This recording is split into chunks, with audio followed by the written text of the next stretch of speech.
The women's 800 meters final, and Keely Hodgkinson stands in the middle of it all. She's the champion, but tonight she's being hunted. Every athlete on that line believes this is their moment.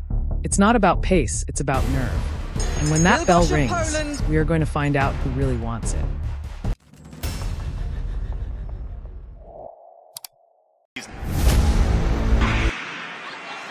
The final of the women's 800 metres.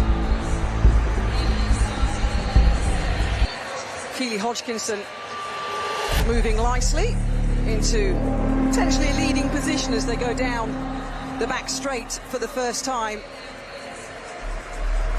And happy to slot herself into the lead in this final and make herself a target as they hit the 200-metre point. Absolutely, Kath. She's head and shoulders above the rest of this field under normal circumstances. This is not normal. This is championship racing. No pacemakers here. But she looked fabulous in her qualifying heat a couple of days ago, and she looks comfortable enough here. Feel gosh, though, always a danger. The poles are always very, very astute racers. 1:59.07, a personal best in her semi-final. So they're strung out in this women's 800-metre final, coming up to the halfway point. Hodgkinson leading the way. Wilgosz of Poland on the shoulder of the British athlete, 58.51 at the 400-metre point. Yeah, that's nice and steady for Keely Hodgkinson. She should be able to push on from this, indeed, almost run negative splits. Under normal circumstances, Hodgkinson, we know she's in great shape. Recently ran a personal best for 400 metres. She has the speed, she has everything in her armoury to defeat this field. But they're queuing up behind Hodgkinson. France and Poland on the shoulder of the British athlete. There's still about 6 athletes in this with 200 metres to go. But Keely Hodgkinson is trying to stretch away from the field, trying to stretch away from Bourgoin of France on the inside line. The flowing blonde hair of Keely Hodgkinson. She looks up at the scoreboard right in front of her here on the screen. And now she eases away. Hodgkinson pushing for another British goal, pushing to defend the title. But she's going to have to run through the line here. And she does. Woo!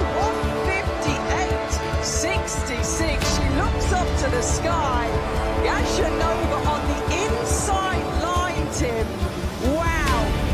The Slovakian athlete was pushing and closing on Keely Hodgkinson, but 1:58.65. Back-to-back titles for Keely Hodgkinson, and 1:58.79 for Gabriela Gajanova of Slovakia picking up the silver, and Bourgoin of France the bronze. Wow, that was tight, wasn't it? Keely making hard work of that, and I think it's only fair that we tell you now that we have heard a rumour that Keely has been in. This was a race that perfectly captured the true nature of championship 800-meter running. Not just speed, but control, intelligence, and the ability to respond under extreme pressure. And once again, Keely Hodgkinson proved why she belongs at the very top of this event. From the moment the race unfolded, it was clear this wouldn't be a straightforward victory. By choosing to move to the front early, Hodgkinson didn't just take the lead, she took responsibility. In championship racing, that's a bold decision. It means setting the rhythm, managing the pace, and exposing yourself as the target for every athlete behind you. But it also means control. And control is exactly what she established. The first lap was measured, almost deceptively calm. Passing through in a controlled split, she avoided turning the race into a chaotic sprint finish, while still keeping it honest enough to prevent the field from bunching too tightly. Behind her, you could sense the tension building. The French athletes stayed patient, the Polish runner right on her shoulder, and others lining up just waiting for any sign of weakness. Because that's what this kind of final becomes, a waiting game. No one wants to go too early. No one wants to make the first mistake. But at the same time, everyone knows that if you leave it too late, the race could be gone in an instant. What stood out most in Hodgkinson's performance was her composure through that middle phase. Technically, she was incredibly efficient. Her stride remained smooth, her posture upright, her cadence consistent. Even as the pressure built around her, there was no visible panic, no tightening, no wasted movement. That level of discipline is what separates good runners from great championship athletes. Then came the decisive phase, the final 300 meters. Instead of one sudden burst, Hodgkinson gradually lifted the pace. It was subtle but effective.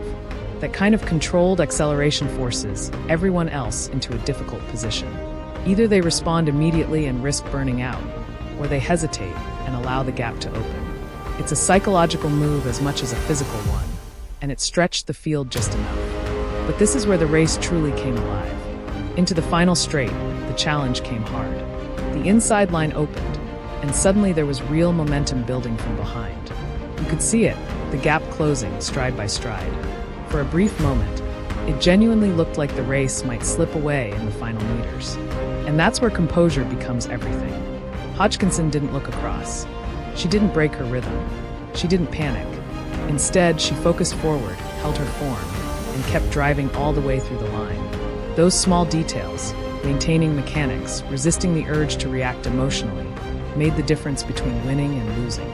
Because in the 800 meters, especially at this level, races are often decided not by who is strongest, but by who remains most efficient under fatigue. The margin at the finish told the story. It was tight, very tight. The kind of finish that reminds you just how unforgiving this event is.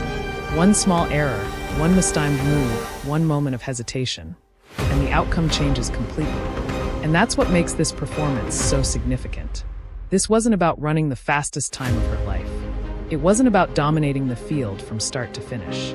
This was about navigating a complex, high-pressure race and finding a way to win when everything around her was closing in. It also adds another layer when you consider the circumstances.